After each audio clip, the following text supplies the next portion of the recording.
इस वीडियो में आज कहानी उस शख्स की सुनाऊंगा जो एक वक्त ममता बनर्जी का राइट हैंड था, जो ममता को चुनाव जिताया करता था और पूरे पश्चिम बंगाल में टीएमसी में उसकी तूती बोलती थी। लेकिन वही शख्स टीएमसी से दूरी बनाता है, ममता का दुश्मन बन जाता है और हाल ऐसा कि ममता को एक नहीं बल्कि दो बार बैक टू बैक विधानसभा चुनाव में हराता है। पहले नंदीग्राम से ममता को हराता है और फिर ममता के गढ़, ममता के घर भवानीपुर में घुसकर ममता बनर्जी को चुनाव हरा देता है। आप समझ गए होंगे मैं किस व्यक्ति की बात कर रहा हूं। जी हां, मैं बात कर रहा हूं शुभेंदु अधिकारी की। पश्चिम बंगाल की सियासत में मौजूदा समय में सबसे ताकतवर शख्स, एक ऐसा शख्स जो ममता की राजनीति में बहुत योगदान दिया और अब उसने भारतीय जनता पार्टी की सरकार बनाने में पूरी भूमिका निभा दी। पूरी कहानी आपको सुनाता हूं, तो वीडियो में आप बने रहिएगा, लेकिन उससे पहले आप लोक सेवा न्यूज को सब्सक्राइब कर लीजिए। शुभेंदु अधिकारी, जी हां, साल 2020 तक ममता बनर्जी के बाद टीएमसी में नंबर 2 माना जाता था। उस वक्त अभिषेक बनर्जी का प्रभाव बढ़ने लगा और धीरे धीरे असर यह हुआ कि शुभेंदु अधिकारी हाशिए पर जाने लगे। उन्हें लगने लगा कि उनका नंबर 2 का पद छीनने वाला है। उसके बाद 2021 के चुनाव से ठीक पहले उन्होंने बीजेपी में शामिल होने का फैसला लिया।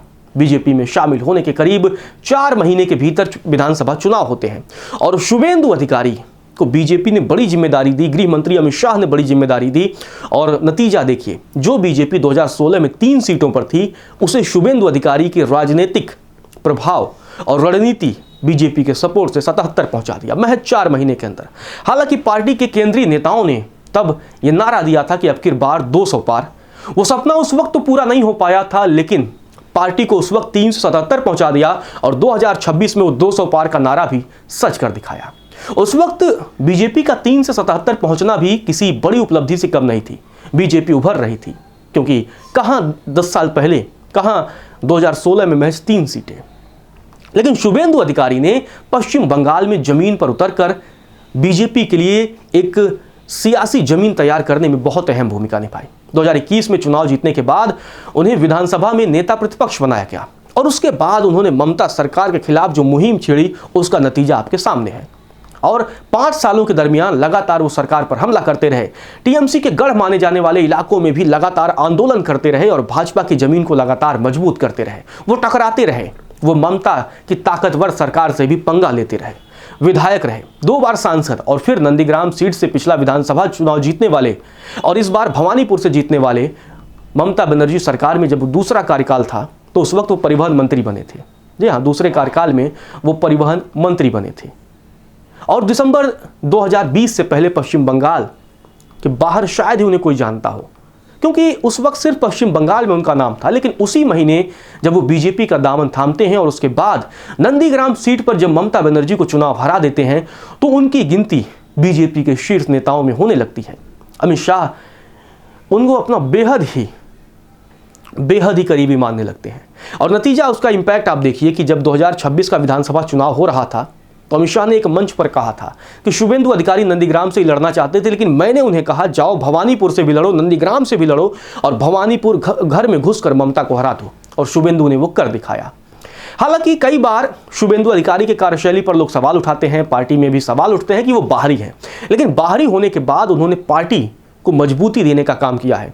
लेकिन केंद्रीय नेतृत्व और बीजेपी के आला कमान से लगातार उन्हें तवज्जो मिलता है और कहा जाता है कि शुभेंदु अधिकारी को ज़्यादा तवज्जो दिया जाता है। लेकिन भले ही तवज्जो मिला हो, लेकिन उन्होंने ये कर दिखाया जो एक समय बीजेपी के लिए इम्पॉसिबल हो।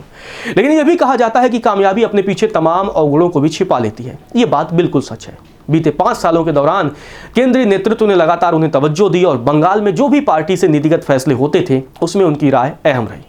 शुभेंदु अधिकारी साल 2006 के विधानसभा चुनाव में पहली बार कांथी दक्षिण सीट से टीएमसी के टिकट पर चुनाव जीतते हैं और उसके बाद 2009 में उन्होंने तमलुक सीट से लोकसभा का चुनाव लड़ा और जीत हासिल करते हैं। 2014 के चुनाव में भी उन्होंने अपनी सीट पर कब्जा बनाए रखा, यानी जब मोदी सरकार की लहर थे उस वक्त भी लोकसभा चुनाव जीतते हैं। और उसके बाद साल 2016 के विधानसभा चुनाव में नंदीग्राम सीट से चुनाव जीतते हैं और ममता कैबिनेट में परिवहन मंत्री बनते हैं। धीरे धीरे सरकार में नंबर 2 माने जाना लगता है। उनके राजनीतिक करियर की शुरुआत तो छात्र राजनीति से उसी वक्त हो गई थी जब वो कांथी स्थित पीके कॉलेज से ग्रेजुएशन की पढ़ाई कर रहे थे। साल 1989 में वो कांग्रेस के छात्र संगठन छात्र परिषद के प्रतिनिधि चुने गए। शुभेंदु 36 साल की उम्र में पहली बार 2006 से कांथी दक्षिण सीट से विधायक चुने जाते हैं और इसके बाद उसी साल उनको कांती नगर पालिका का अध्यक्ष भी नियुक्त किया जाता है। शुभेंदु साल 2009 और 2014 में तमलुक लोकसभा सीट से लोकसभा सांसद बनते हैं। लोकसभा सांसद, विधायक और ममता कैबिनेट में मंत्री, और अब बीजेपी ही नहीं, पश्चिम बंगाल की सियासत में सबसे बड़े नाम।